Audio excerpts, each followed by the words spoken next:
ഫയംബഗി ലിൽ അബ്ദി അല്ലാ യൻതിഖ ഇല്ലാ ബിഖൈർ. ഏതൊരു മനുഷ്യനും ഏതൊരു കാര്യവും ഖൈറായിട്ടേ പറയാൻ പാടുള്ളൂ. വമാ ളറ ഫിർഔന ലൗ സകത വലം യൻതിഖ ബിസ്സൂ.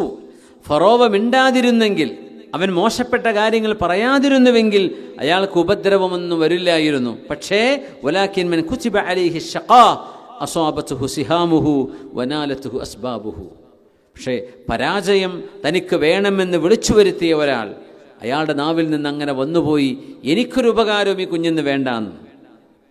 അതുകൊണ്ട് മഹാന്മാർ പറയാണ്, വകം മിൻ അബിൻ യുഖാലു ലഹു ഹാദാ വലദുക യൻഫഉക ഗദൻ ഫീ കിബരിക്.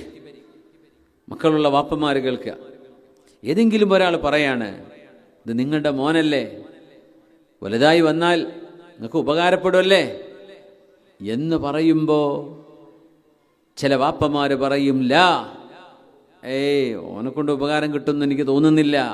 ഔ ലാ അഹ്താജു ഇലാ നഫ്ഇഹിം, അവരെ കൊണ്ടുള്ള ഉപകാരമൊന്നും എനിക്ക് വേണ്ട എന്ന് പറഞ്ഞാൽ ഫയജ്രില്ലാഹു ഹുക്മഹു ഫീഹിം അലാ മാ ഖാല അബൂഹും, വാപ്പ പറഞ്ഞതുപോലെ അവരിൽ അള്ളാഹുവിൻ്റെ വിധി നടപ്പാക്കുന്നു. പിന്നെ ആ കുട്ടിയെ കൊണ്ട് ഉപകാരം കിട്ടൂല.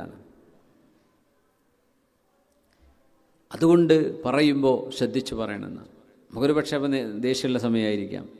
ഉപകാരപ്പെടും, എൻ്റെ മക്കൾ നന്നാവും, അവർ നല്ലവരായി വരും, പഠിച്ചുഷാറാകും എന്ന് തന്നെ പറയണം. കാരണം അന്നൽ ബലാഅ മുവക്കലും ബിൽ മൻതിഖ്, പരീക്ഷണം മനുഷ്യൻ്റെ വാക്കുമായി ബന്ധപ്പെട്ട് കിടക്കുകയാണ് എന്ന് മഹാനായ അല്ലാമ ഇബ്നു കസീർ റഹ്മത്തുള്ളാഹി തആല അലൈഹി